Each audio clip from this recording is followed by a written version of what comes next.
Isang mapagpalang gabi po sa ating lahat. Bago po tayo magsimula ngayong gabi, isang mapagpalang araw po sa lahat mga kapatid. Maulang araw po sa ating lahat, sa mga kung mainit po dyan sa inyo. Actually, nabanggit ito ng Panginoon sa Old Testament no, na pinauulanan niya sadya yung iba't ibang lugar sa mundo. No? So kung hindi po naulan sa inyo, ay alam niyo yun, napakahirap pag ang isang lugar sa isang bansa ay hindi nauulanan, no? So kaya sabi nga ng Panginoon sa Matthew chapter 5, ay God, ano sabi doon, binibigyan ng Panginoon ng ulan ang bawat lugar, no? So kung tayo ay tinatawag ng Panginoon para sa kanyang kalooban, tayo ay ganun din yung gagawin mga kapatid. Yung kalooban palagi ng ating Panginoong Diyos ang ating laging susundin. So bago po tayo mag-start mga kapatid, tayo po ay tumungo po muna at tayo po ay magdasal na po. No? So isang mapagpalang gabi po sa ating lahat. Let's start to pray. Magdasal po tayo. Panginoon, maraming salamat po sa araw na ito na kami ay pinagsama-sama nyo, pinagbuklod-buklod nyo sa inyong napakabuting araw na ito, Panginoon, sa amin para malaman po ulit namin ang inyong mga kalooban, ang inyong pagpapala, ang inyong napakabuting salita na kami ginagabayan sa masama at madilim na mundong ito. Ang inyong salita, Panginoon, ang siyang ilaw sa aming mga paa, ang nagsisilbing ilaw sa madilim na mundong ito. Maraming salamat po because your light comes to this darkness of the world. No, Panginoon, nagpapasalamat po kami sapagkat nagbibigay liwanag ito sa aming mga kaisipan, nagbibigay liwanag ito sa aming mga puso na ang mundong ito ay walang permanente, na ang mundong ito ay isa lamang katanghi-isip, Panginoon. Nagpapasalamat kami, Panginoon, sa bawat araw kasi lagi kayong nandyan, kami ginagabayan. Salamat, Panginoon, kasi hindi kayo nagkulang. Salamat, Panginoon, sapagkat kami ay nagbubuklod-buklod sa isang layunin, sa isang kagustuhan, at ito ay ang iyong kagustuhan, Panginoon. Maraming salamat po sapagkat hindi kayo nagkulang, Panginoon. Nagpapasalamat kami sa kabutihan nyo, sa inyong pagpapala, sa inyong awa, Panginoon, sa lahat ng tao. Salamat, Panginoon, sapagkat hindi kayo nagkulang. Salamat, dakilang Diyos, kasi lagi kayo nandyan. Panginoon, gabayan niyo po ang mga humihingi ng awa sa inyo, Panginoon. Gabayan niyo po yung mga elect niyo, Panginoon, sa bawat araw. Kami po ay humihingi ng awa sa mga taong nangangailangan ng inyong awa. Kami humihingi ng awa, Panginoon, sapagkat ang mundong ito ay masama. Gabayan niyo kami, Panginoon, sa mga masamang mundong ito. Gabayan niyo kami, Panginoon, at makayanan namin na mapagtagumpayan ang kasamaan ng mundong ito. Salamat po sapagkat hindi kayo nagkulang. Salamat po, Panginoon, sapagkat lagi kayo nandyan para sa amin. Itataas po namin ang pangalang ito, Panginoon, sa inyo, sa isang layunin, Panginoon, at ito ang inyong kalooban. Salamat, dakilang Panginoong Hesukristo, sapagkat lagi kayo nandyan para kami ay gabayan. Nawa po ay maging successful ang araw na ito, Panginoon. Nawa po ay maging maayos ang araw na ito, Lord. It is not about us, it is always about you, Panginoon. Salamat po sa araw na ito at nawa po ay maging maayos pa rin, Panginoon, ang araw na ito at tulungan mo kami na mapagtagumpayan ang kasama ng mundong ito.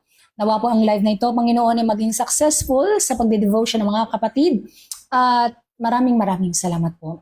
In the name of the Father, the Son, the Holy Spirit, one truly living God, iisang Diyos. Amen. So mga kapatid, let's start for our topic ngayong gabi. So ang akin pong itatopic mga kapatid ay andyan na po, okay, sa ito po, Luke chapter. Hello Ma'am Mary, magandang araw po. Luke chapter 10 verse 1 to 16. Yan po ang aking topic ngayon mga kapatid, okay? Ang gagamitin ko po is ASB and ASND po na ESV na version and MBB tag mga kapatid. So sabi po dito, pakinggan natin, Jesus send out the 72 na tao. Okay? Pinadala daw po ng Panginoon para sa iisang layunin. Pakinggan po natin ito mga kapatid. Sabi po dito, after this, my dear brother and sisters, the Lord appointed 72 others and sent them on ahead of him two by two into every town and place where he himself was about to go. And he said to them, the harvest is plentiful, but the laborers are few. Amen. No, so mga kapatid, dito ay tinatalakay sa atin ng Panginoon that marami po ang pinadala. Marami po ang aanihin, pero kokonti ang tunay na pinadala sa kingdom ng Panginoon. Kasi kung mababasa niyo po ang Matthew chapter 13, hindi po porket may taong nagtuturo ay galing sa Diyos. May sinabi po dyan about the Son of Man who is, alam mo yon, nagtatanim, and the son of the devil. Okay? So sinasabi sa atin dito mga kapatid, this means that the harvest sa laborer ng Panginoon, sa nagtatanim sa kingdom ng ating Panginoon, ay kakaunti.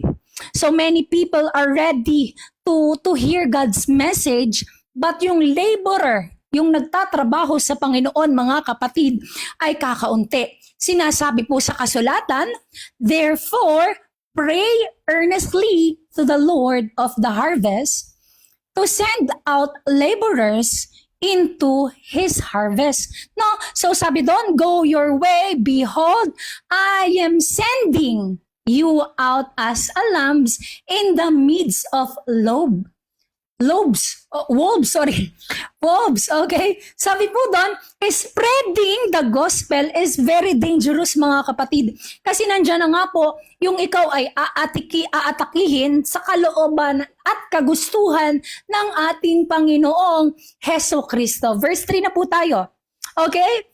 This is urgent mission na kaya tayo ay nandito sa mundo mga kapatid is hindi po para sa ating desire. Hindi pananampalataya ay pakikinig. Romans chapter 10 verse 17, pakikinig ng pakikinig sa kanyang salita.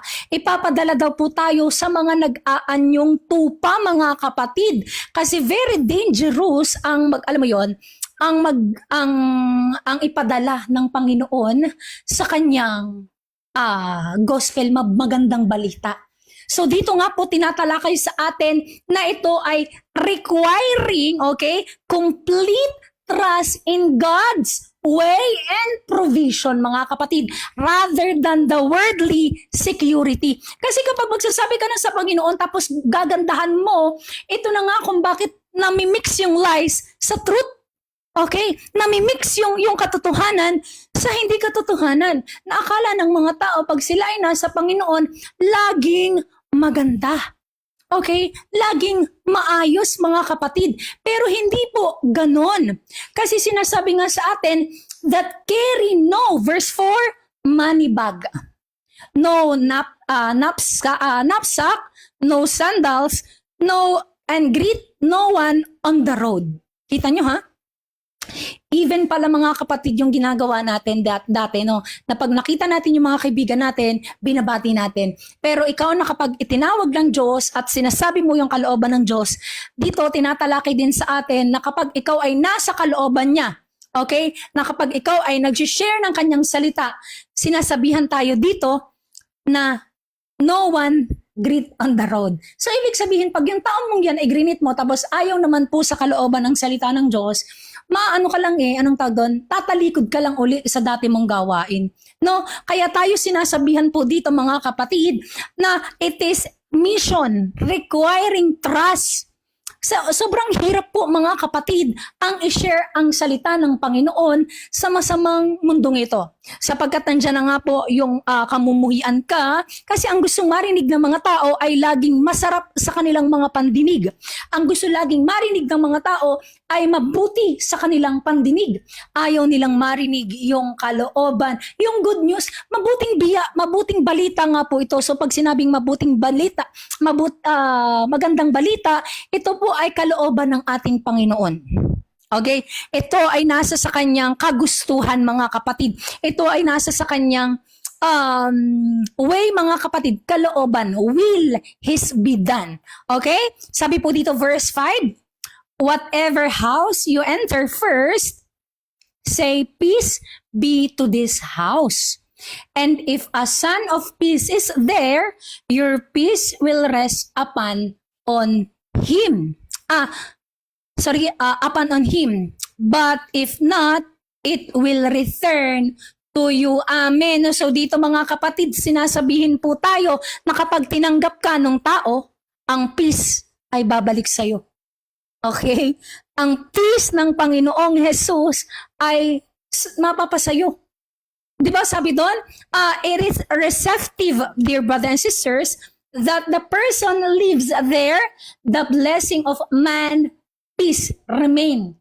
Tatanggapin mo kung ano yung nangyari sa'yo. Okay? Tatanggapin mo kung ano yung binigay sa'yo ng ating Panginoon. Kasi ganito nga po yung nangyayari sa atin ngayon mga kapatid, na nawawala yung peace ng mga tao dahil nga po sa kasamaan na nangyayari sa mundo ngayon. Okay? Nawawala yung peace because nga po yung ayaw nilang tanggaping kabutihan sa pamamaraan ng Panginoon ay wala. Okay? Ayaw nilang tanggapin. Ayaw nilang, alam mo yun, ang tag doon? Nire-reject po nila yung mabuting balita. Okay, so dito tayo ay sinasabihan ng ating Panginoon na kung hindi ka tanggapin sa araw na yan,